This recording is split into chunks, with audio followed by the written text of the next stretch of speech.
విజయసాయిరెడ్డి, వేణుంబాకం విజయసాయిరెడ్డి మొన్నటిదాకా రాజ్యసభ సభ్యులు, వైఎస్ఆర్ కాంగ్రెస్ పార్టీలో అంతా తానే నడిపినటువంటి రాజకీయవేత్త, జగన్మోహన్ రెడ్డి గారికి అత్యంత సన్నిహితంగా ఉన్నటువంటి వ్యక్తి. ఇవాళ కంట్లో నలుసు, చెవులో జోరీగా, అప్పుడప్పుడు ట్వీట్ల ద్వారాను స్టేట్మెంట్స్ ద్వారాను వైఎస్ఆర్ కాంగ్రెస్ పార్టీని డ్యామేజ్ చేయాలని ప్రయత్నం చేస్తున్నటువంటి ఒకానొక మాజీ నాయకుడు. ఇది ప్రస్తుతం ఉన్న పరిస్థితి. ఎవరి విజయసాయిరెడ్డి గారు అంటే, నేను గతంలో కూడా చెప్పా, విజయసాయిరెడ్డి గారు రాజకీయాలు ఇంట్రెస్ట్ ఉన్న వ్యక్తి కాదు, రాజకీయ నాయకుడు కూడా కాదు. కేవలం వైఎస్ జగన్మోహన్ రెడ్డి గారు తాతగారు అయినటువంటి రాజారెడ్డి గారు చేస్తున్నటువంటి వ్యాపారాలకు చార్టర్డ్ అకౌంటెంట్, ఆ తరువాత రాజశేఖర రెడ్డి గారికి, ఆ తరువాత జగన్మోహన్ రెడ్డి గారికి కూడా చార్టర్డ్ అకౌంటెంట్గా పనిచేసి అత్యంత నమ్మకస్తుడనేటువంటి భావన కలిగించగలిగాడు. రాజశేఖర రెడ్డి గారు మరణించక ముందు జగన్మోహన్ రెడ్డి గారి ప్రోద్బలంతో ఆయన్ని టీటీడీ బోర్డు మెంబర్గా కూడా వేశారు. అప్పుడే వెలుగులోకి వచ్చాడు. అప్పుడు దాకా కేవలం పర్సనల్గా రాజశేఖర రెడ్డి గారి కుటుంబానికి మాత్రమే తెలుసు. రాజశేఖర రెడ్డి గారు మరణించిన తర్వాత జరిగిన రాజకీయ పరిణామాల్లో జగన్మోహన్ రెడ్డి గారి మీద, రాజశేఖర రెడ్డి గారి మీద పెట్టిన కేసుల్లో ఇతను కూడా ప్రధాన ముద్దాయి అయ్యాడు. అప్పుడు మరింత వెలుగులోకి వచ్చాడు. సిబిఐ వారు అరెస్ట్ చేశారు. అరెస్ట్ చేసిన తర్వాత జగన్మోహన్ రెడ్డి గారు ఆయన్ని ప్రేమించడం మొదలెట్టాడు. చాలా ప్రేమాభిమానాలు చూపించారు. ఆయన కూడా అంతే విశ్వాసాన్ని కలిగించే విధంగా ప్రవర్తించారు. తరువాత వైఎస్ఆర్ కాంగ్రెస్ పార్టీ బలపడుతూ వస్తున్న సందర్భంలో ఆయన కూడా బలపడుతూ వచ్చాడు. విజయసాయిరెడ్డి గారు పార్లమెంటు సభ్యులయ్యారు.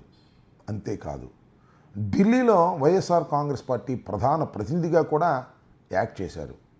ఢిల్లీకి జగన్మోహన్ రెడ్డి గారికి ఆయనే ప్రధానమైన సంధానకర్తగా వ్యవహరించేటటువంటి అవకాశాన్ని కూడా జగన్మోహన్ రెడ్డి గారు ఆయనకి ఇచ్చారు. ఆయన పార్టీని వదిలి వెళ్ళాడు.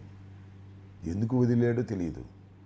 కానీ ఆయన ఏం చెప్పాడంటే, నా వ్యక్తిగత కారణాల వల్ల నేను వదిలి వెళుతున్నాను, నేను రాజకీయాలకు దూరంగా ఉంటాను, ఇక వ్యవసాయమే చేసుకుంటాను అని చెప్పాడు.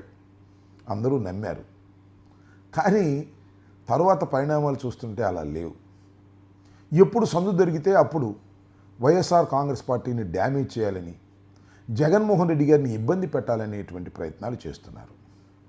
కాకినాడ సీపోర్ట్ వ్యవహారంలో సిఐడి వారు ఆయనకు నోటీస్ ఇచ్చి పిలిస్తే, ఆ తరువాత జరిగినటువంటి మీడియా సమావేశంలో ఆయన జగన్మోహన్ రెడ్డి గారి గురించి, జగన్మోహన్ రెడ్డి గారి చుట్టూ ఉన్న కోటరీ గురించి మాట్లాడి డ్యామేజ్ చేయడానికి ప్రయత్నం చేశాడు. మళ్ళా నిన్న ఒక ట్వీట్ చేశాడు, ఒక సుదీర్ఘమైన ట్వీట్. అది ఒక కథ. పూర్వం రాజులు ఉండేవారని, రాజులు కోటలోనే ఉండేవారని, కోటలో ఉండేవారి రాజుగారికి చుట్టూరా కోటరీ ఉండేదని, ఆ కోటరీ చెప్పినట్టే చేయటం వల్ల రాజ్యాలు నాశనం అయిపోయాయని, కానీ తెలివిగల రాజుగారు అప్పుడప్పుడు మారువేషంలో వెళ్ళి బయట ఏం జరుగుతుందో తెలుసుకోగలిగేవాడని, అలాంటి రాజ్యాలు మాత్రం నిలబడ్డాయని, అలా రాజ్యాలు నిలబడినటువంటి రాజ్యాలను చూశాను తప్ప కోటరీ మాట వింటే ఆ రాజ్యాలు నాశనం అయిపోతాయని, ఇది ప్రజాస్వామ్యంలో కూడా జరుగుతుందని, అంటే జగన్మోహన్ రెడ్డి గారి చుట్టూరా ఉన్నటువంటి కోటరీ జగన్మోహన్ రెడ్డి గారిని నాశనం చేస్తుందని, వైఎస్ఆర్ కాంగ్రెస్ పార్టీని నాశనం చేస్తుందనేటువంటి భావన ఆయన ఇక్కడి నుంచి వెళ్ళిపోయిన తర్వాత వ్యక్తం చేస్తూ వచ్చాడు.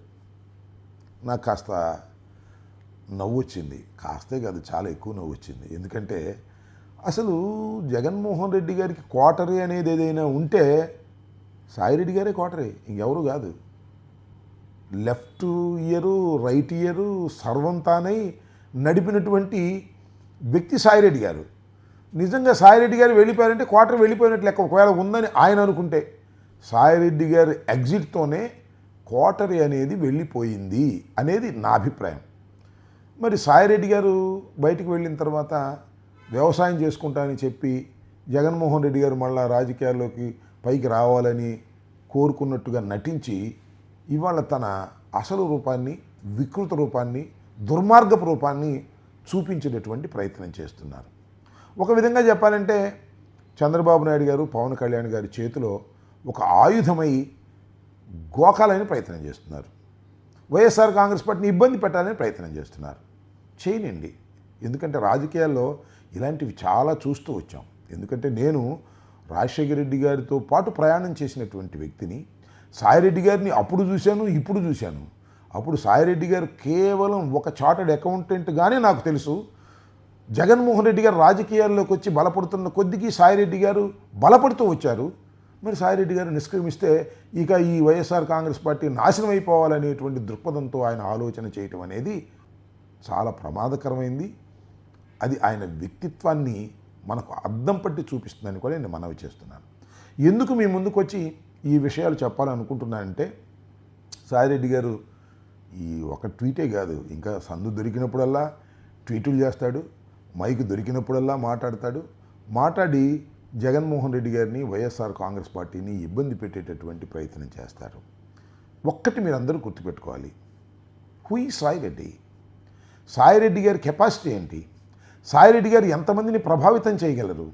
సాయిరెడ్డి గారి రాజకీయ చరిత్ర ఏంటి? సాయిరెడ్డి గారి రాజకీయ చరిత్ర జగన్మోహన్ రెడ్డి గారి దయాదాక్షిణ్యాల వల్ల వచ్చింది.